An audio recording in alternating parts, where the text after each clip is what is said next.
দেখেছেন 24-এ ছাত্র জনতার উপর ফ্যাসিবাদী আওয়ামী লীগ এবং তার দূষররা গণহত্যা এবং শিশু হত্যা চালিয়েছে। কিন্তু দুর্ভাগ্যের বিষয়, আজকে 3 মাস পরেও আমাদের গণহত্যা এবং শিশু হত্যার বিচারের জন্য রাস্তায় নামতে হচ্ছে। অন্তর্বর্তীকালীন সরকার বলতে চাই, আপনারা এখানে ভোট বিলাসের জন্য আপনাদেরকে আমরা ক্ষমতায় বসাইনি।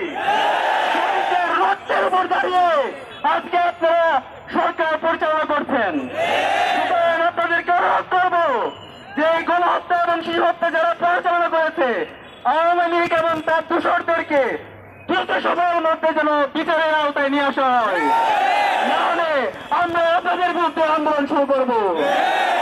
সংগ্রামী ছাত্র জনতা, আমরা অন্তর্বর্তীকালীন সরকারকে জানাতে চাই, নিরাপরাধ শিশুদের উপর যে নির্বিচারে হামলা হয়েছে এবং প্রতিটি ক্যাম্পাসে রাজশাহী বিশ্ববিদ্যালয়ে আমাদের শহীদ নুরুল ভাইকে শহীদ করা হয়েছে এবং আমাদের চট্টগ্রামে শহীদ সাকিব ভাইকে নির্মমভাবে হত্যা করা হয়েছে এবং প্রত্যেকটা ক্যাম্পাসে যে হত্যাকাণ্ডগুলো হয়েছে, শিক্ষার্থীদের উপর নিপীড়ন হয়েছে, আমরা প্রত্যেকটা হত্যাকাণ্ড এবং নিপীড়নের আমরা বিচার চাচ্ছি।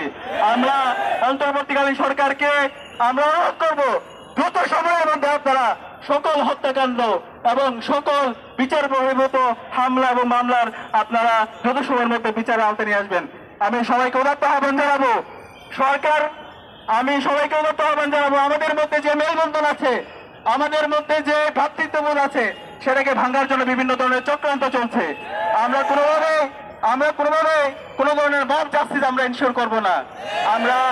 আমরা সরকারের আইন শৃঙ্খলা বাহিনীর প্রতি উদাত্ত আহ্বান জানাবো, প্রত্যেকটা হত্যাকাণ্ড, প্রত্যেকটা হামলার যথাযথ সময়ে বিচার আয়োজন করা হয় এবং আমরা যেন ঐক্যবদ্ধভাবে ফ্যাসিবাদের বিরুদ্ধে আমরা লড়াই করতে পারি।